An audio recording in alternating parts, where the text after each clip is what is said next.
Hi. Wait తగ్గడానికి చాలామంది చాలా చేస్తుంటారు. కానీ కొంతమంది తగ్గరు. ఎందుకు తగ్గరు? కొన్ని రీజన్స్ ఉన్నాయి. ఇది ఓన్లీ ఎక్సర్‌సైజ్ చేయకపోవడం వల్లో, ఎక్కువ తినడం వల్లో కాదు. చాలా కారణాలున్నాయి. ఈ కారణాలు ఈరోజు తెలుసుకుందాం. ఓకేనా? ఫస్ట్ వన్ వచ్చేసి అన్‌రియలిస్టిక్ ఎక్స్‌పెక్టేషన్స్. అంటే తొందరగా తగ్గిపోవాలి. ఆహ్, అంటే కాని పని అవ్వాలనుకోవడం అన్నమాట. అర్లీగా తగ్గాలి అనుకోవడం. దానివల్ల ఏమవుతుందంటే తగ్గరు, ఆపేస్తుంటారు. నెక్స్ట్ వచ్చేసి బాగా చేస్తూ ఉంటారు. ఎప్పుడన్నా ఒకసారి చిన్న బ్రేకొస్తుంది. ఈ బ్రేక్ రావడం వల్ల ఇంకింతే నేనింక చేయలేను అని ఆపేస్తూ ఉంటారు. బ్రేకొచ్చినా గూడా మళ్ళీ కంటిన్యూ చేయాలి.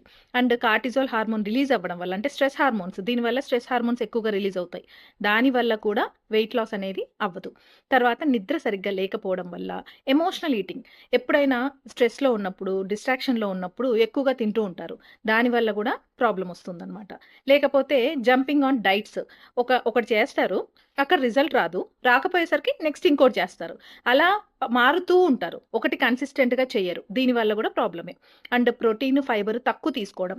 ఎప్పుడైనా గూడా బ్యాలెన్స్‌డ్ డైట్‌తో చేస్తే రిజల్ట్ బాగొస్తుంది. లాంగ్ టర్మ్‌లో ఉంటుంది. లేకుండా తిండి మానేసి జ్యూసుల మీద ఉండి వీటి వల్ల చేయడం వల్ల తొందరగా గూడా మళ్ళీ వెయిట్ పెరుగుతూ ఉంటారు. అండ్ లాస్ట్ వన్ వచ్చి సబ్‌కాన్షియస్ మైండ్. ఇక్కడ ఎప్పుడైతే ఫిక్స్ అవుతారో అప్పుడు మాత్రమే రిజల్ట్ ఒస్తుంది. ఇక్కడ ఫిక్స్ అవ్వకుండా మనల్ని మనం నమ్ముకోకపోతే రిజల్ట్ అనేది రాదు. సో, మీకింకా ఇంకా తెలుసుకోవాలనుంటే ఇట్లాంటి టిప్స్ కోసం ఫాలో అవ్వండి పెళ్లి బ్లాస్ట్ కోచ్.